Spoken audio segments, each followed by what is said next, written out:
Welcome to Emeritus, the Emergency Metaversal Emergence Recording Interface Terminal Undersampling System. Today we have Item SCP-129. Object Class Kether. Special Containment Procedures.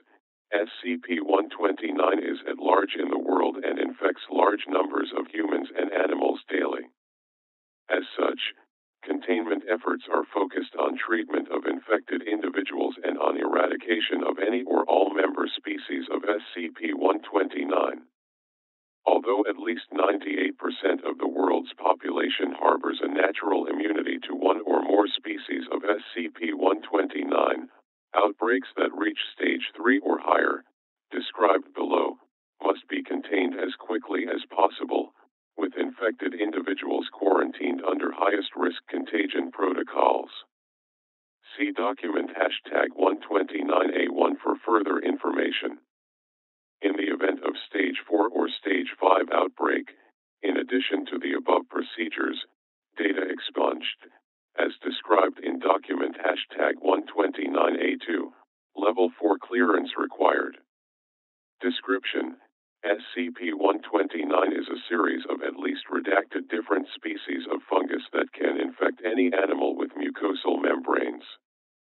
Infection by SCP-129 can pass through up to 5 stages, depending on exposure to further member species of SCP-129, individual resistance, and other factors, with each stage of infection facilitating progression to the next stage by weakening the individual's resistance to subsequent infection.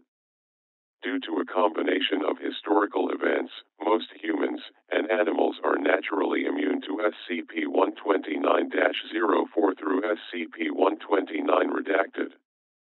Therefore, outbreaks of Stage 3 infections are quite rare, but have the potential for widespread infection if not swiftly isolated and contained. All known cases of SCP-129 have followed the below 5-stage progression, although data expunged, possibly due to mutation. Stage 1. The first organism, SCP-129-01, attacks the victim's mucosal membranes, multiplying quickly and unobtrusively. A faint yeast-like smell might be detected, but beyond that, SCP-129-01 is asymptomatic.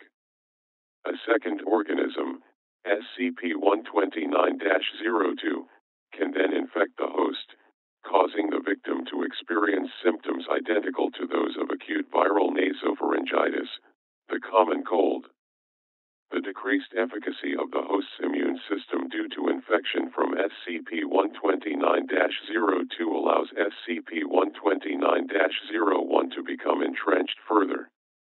SCP-129-01 and -02 generally leave the host body within 4 to 6 days.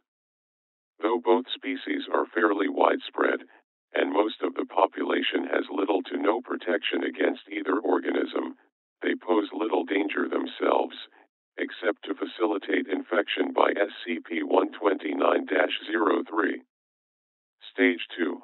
Although SCP-129-03 is usually stopped by natural mucus, Stage 1 infection changes the composition of the host's mucus so that the host is significantly less resistant to SCP-129-03.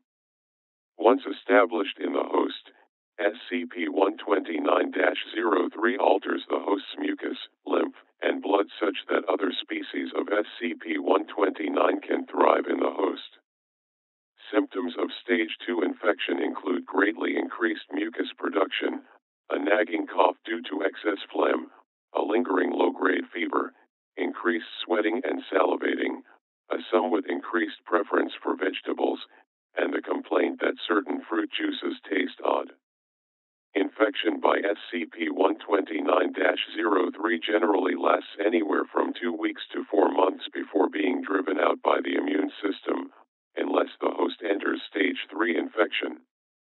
At least redacted % of all humans have experienced Stage 2 infection at some point, but due to natural immunities, in spite of Stage 2 infection, and the relative rarity of Stage 3 species, redacted point redacted percent of that redacted percent have passed into Stage 3. Stage 3, in the absence of SCP-129-03, nearly all animals are immune to the 3 species that cause Stage 3 infection. However, a small number of Stage 2 victims can become infected with one or more of these species. In these cases, the fungal infections become entrenched in the host and cannot be removed without extraordinary measures. Individually, the 3 Stage 3 species elicit different symptoms in the host. SCP-129-04 causes increased tear production, lacrimation, slight yellowing of the eyes, data expunged. SCP-129-05 data expunged, causing the host's nails to thicken and significantly increasing earwax production. SCP-129-06 data expunged, in particular, bright yellow urine and small pellets in the host's feces, both of which smell strongly of yeast. However, a victim who becomes infected with all 3 of these species will, within hours, develop flu-like, or worse, symptoms and become bedridden for 3 to 5 weeks.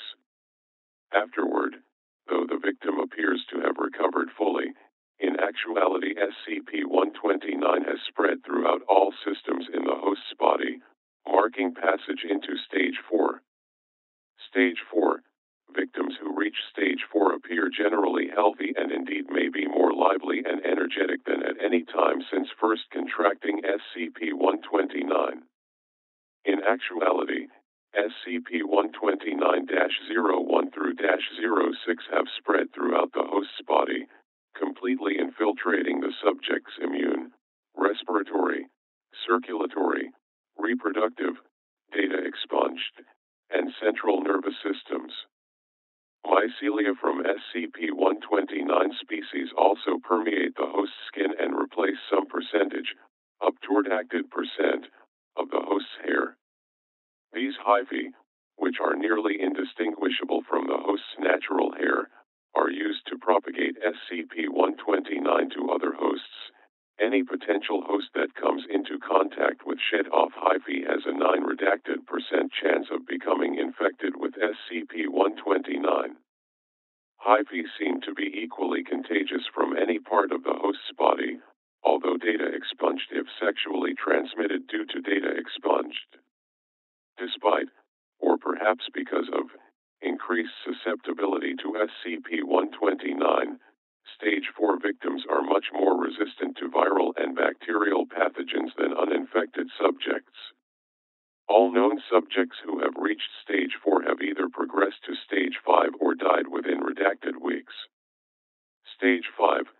Symptoms of Stage 5 infection depend on a variety of factors, including the particular Stage 5 species that are present, as well as genetic, physiological, environmental, and any number of unknown factors.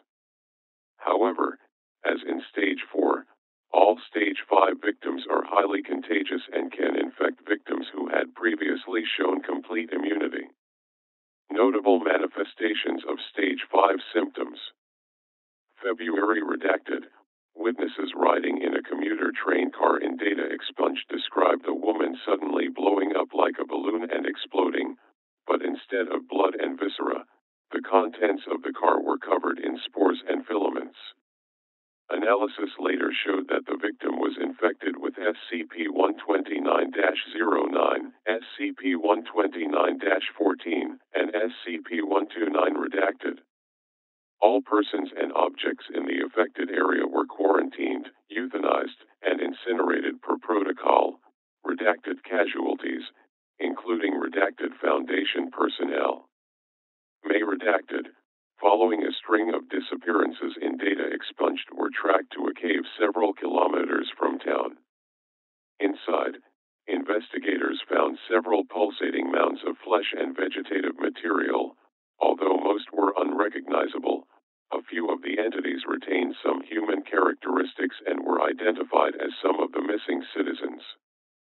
Researchers theorized that victims of this combination of SCP-129 would interact normally with the populace, attempting to infect others, until, after a period of time, they would come to the cave. How and why they were brought here is not known. Upon arrival, the victims would be changed into the pulsating vegetative flesh mounds, which appear to be organisms modified to provide a long-term source of sustenance for SCP-129. Analysis suggests the flesh mounds could potentially live for redacted years. Autopsy revealed the presence of SCP-129-10, SCP-129-11, SCP-129-14, and SCP-129 redacted. Site quarantined and sanitized per protocol. Redacted known casualties. Data expunged.